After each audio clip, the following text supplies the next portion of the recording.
ସଂଘ ମନସ୍କତା ଭିତରେ କଳାକାରଙ୍କ ପ୍ରଗତି ସଂଗୋପିତ।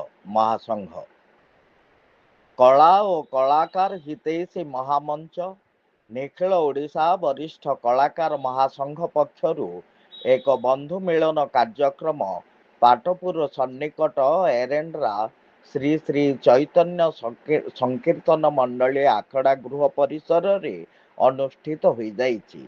ଗୁରୁ ଶ୍ରୀ ବଳରାମ ବେହେରାଙ୍କ ସଭାପତିତ୍ୱରେ ଅନୁଷ୍ଠିତ ଏହି ଉତ୍ସବରେ ନିଖିଳ ଓଡ଼ିଶା ବରିଷ୍ଠ କଳାକାର ମହାସଂଘ ମହାସଚିବ ମୁଖ୍ୟ ଅତିଥି ଭାବେ ଯୋଗଦେଇ କଳାକାର ଜୀବନର ଗୌରବମୟ ଆଲେଖ୍ୟ ଉପସ୍ଥାପନ ସହିତ କଳାକାରମାନଙ୍କ ସଂଘ ମନସ୍କତା ଭିତରେ ସେମାନଙ୍କ ପ୍ରଗତି ସଂଗୋପିତ ବୋଲି ଉପସ୍ଥିତ କଳାକାରମାନଙ୍କୁ ଉଦ୍ବୋଧନ ଦେଇଥିଲେ। ଏହି ଅବସରରେ ସଂକୀର୍ତ୍ତନ ମଣ୍ଡଳୀ ଗୁରୁ କୋରା ସ୍ୱାଇଁ, ସଭାପତି ଅରୁଣ ବିଶୋଇ, ମହାସଂଘ କୋଷାଧ୍ୟକ୍ଷ ମହେନ୍ଦ୍ର କୁମାର ସାହୁ ପ୍ରମୁଖ ମଞ୍ଚାସୀନ ଥିଲେ।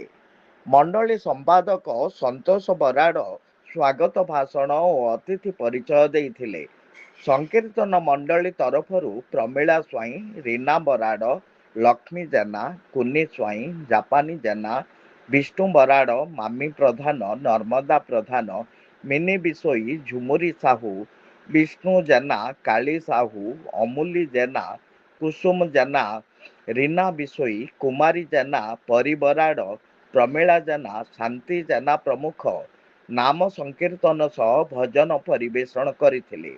ଯନ୍ତ୍ର ସଙ୍ଗୀତରେ ସୁରଥ ବରାଡ଼, ମହେଶ୍ୱର ଜେନା ଏବଂ ନୃସିଂହ ରଣା ପ୍ରମୁଖ ସହଯୋଗ କରିଥିଲେ। ପରିଶେଷରେ କୁନି ଜେନା ଆନୁଷ୍ଠାନିକ ଧନ୍ୟବାଦ ଅର୍ପଣ କରିଥିଲେ। ମଞ୍ଚଜ୍ୟୋତି ନ୍ୟୁଜ ତରଫରୁ ସୁଭାଷ ଚନ୍ଦ୍ର ସାହୁ ରୋଶନଙ୍କ ରିପୋର୍ଟ।